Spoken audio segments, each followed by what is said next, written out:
오늘 각종 사건, 사고 소식을 정리해보는 포인트 뉴스입니다. 첫 번째 소식입니다. 명품백 사건의 처분이 임박한 가운데 김 여사 연루 의혹이 있는 도이치모터스 주가 조작 사건 결론에도 관심이 쏠립니다. 4년간 이 사건을 수사해온 검찰은 관련자 항소심이 끝났지만 결론을 내지 못하고 있는데요. 김 여사는 검찰 대면 조사에서 법원 판단과는 배치되는 진술을 했습니다. 홍석준 기자입니다. 김건희 여사 명품 가방 수수 사건의 처분을 앞둔 검찰. 이 사건과 함께 김 여사가 연루된 의혹을 받고 있는 도이치모터스 주가 조작 사건도 이젠 처분 결과를 내야 하는 상황입니다. 지난 12일 권오수 전 회장과 전주 손모 씨 등 관련자들에 대한 항소심에서 9명 피고인 전원이 유죄 판결을 받았습니다. 검찰로서도 2심 판단을 무시할 수 없는 만큼 고민이 클 것이란 관측입니다.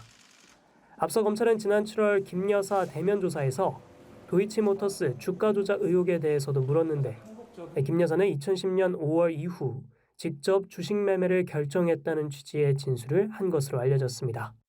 주가 조작범들의 지시 관여 없이 독자적으로 판단해 주식을 거래했다는 취지로 김 여사의 계좌가 주가 조작에 동원됐다는 법원의 판단과 배치되는 주장을 한 겁니다. 관련자들의 항소심 판결문을 보면 2010년 11월 주가 조작 선수들이 8만 주 매도하겠다는 메시지를 주고받고 7초 뒤 김 여사의 계좌에서 8만 주의 매도 주문이 발생합니다. 1, 2심 재판부는 미리 증권의 가격과 물량을 짜고 치는 통정 매매라고 봤지만 김 여사 측은 물리적으로 7초 내 주문 제출은 불가능하다고 주장한 것으로 파악됐습니다.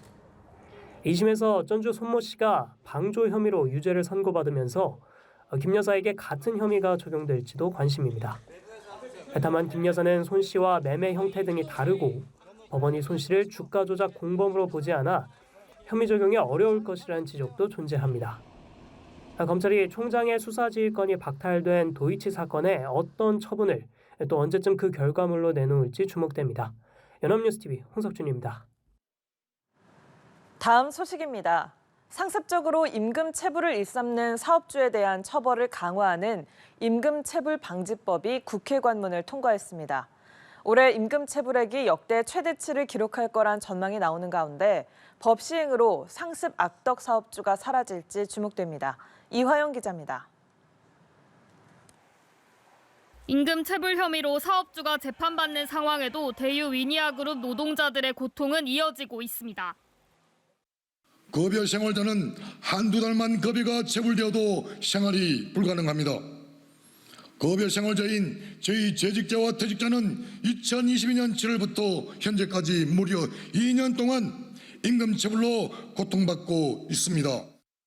국민의힘 김희상 의원실이 고용노동부로부터 받은 자료에 따르면 2년이 넘는 기간 그룹 3개 계열사 체불액은 1,000억 원을 넘겼습니다. 올해 전체 임금체불액은 상반기에 1조 원을 넘겨 역대 최대치를 기록할 거란 전망이 나옵니다. 통계에 제대로 잡히지 않는 파트타임 아르바이트 등 비정규직, 이주 노동자까지 고려하면 그 규모는 더 클 것으로 보입니다. 이 같은 상황에 사업주에 대한 제재를 강화하는 임금체불방지법이 국회를 통과했습니다. 상습체불 사업주는 신용제재 등을 받을 수 있고 형사처벌을 받고 명단이 공개된 이후 다시 체불하면 반의사 불벌죄 적용도 제외됩니다. 미지급 임금에 대한 지연 이자 제도는 퇴직자에서 재직자로 확대됩니다. 관건은 임금체불을 대수롭게 여기지 않는 악덕 사업주들의 인식 변화와 법의 실효성입니다. 이 때문에 제재 강화 방향은 바람직하지만 현실에서 제대로 적용될지 우려의 목소리가 나옵니다. 임금체불 해소를 위한 좋은 방안이지만 본질적인 한계를 가지는 게 지연이자 제도나 손해배상 받기 위해서는 소송을 제기해야 된다고 하는, 체불당한 노동자들이 소송을 제기하는 건 사실은 굉장히 비현실적이거든요. 반의사 불벌죄가 전면 폐지되지 않은 것도 한계로 꼽힙니다. 개정안은 공포 1년 후 시행되는 만큼 각 사업장에서 안착하기까지는 상당한 시간이 걸릴 것으로 보입니다. 연합뉴스TV 이화영입니다. 마지막 소식입니다. 서울 지하철의 사각지대를 보완하기 위해 추진된 게 경전철 사업인데요.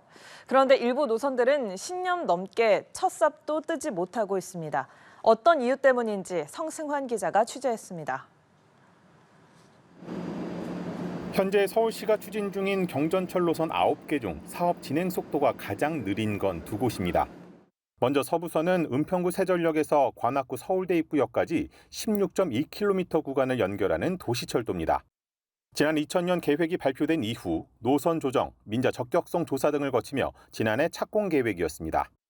2021년 두산건설 컨소시엄이 우선 협상 대상자로 선정됐는데 이후 현대 엔지니어링과 GS건설이 사업을 포기하면서 아직 본계약조차 체결하지 못하고 있습니다. 위례 신사선 역시 상황은 마찬가지입니다. 위례 신도시와 신사역 14.7km 구간에 12개 역사를 짓는 경전철 사업인데 2008년부터 추진 중입니다. 하지만 사업자로 선정된 삼성물산과 GS건설이 공사비 증액 등을 요구하며 잇따라 사업을 포기했고 17년가량 제자리입니다. 가장 큰 이유로는 코로나19에 이어 러시아와 우크라이나 간 전쟁으로 원자재값, 인건비 등 비용 급증이 꼽힙니다. 실제 건설 공사에 투입되는 재료, 장비 등의 가격 변동을 나타내는 건설 공사비 지수는 2020년 100에서 올해 7월 130까지 뛰었습니다.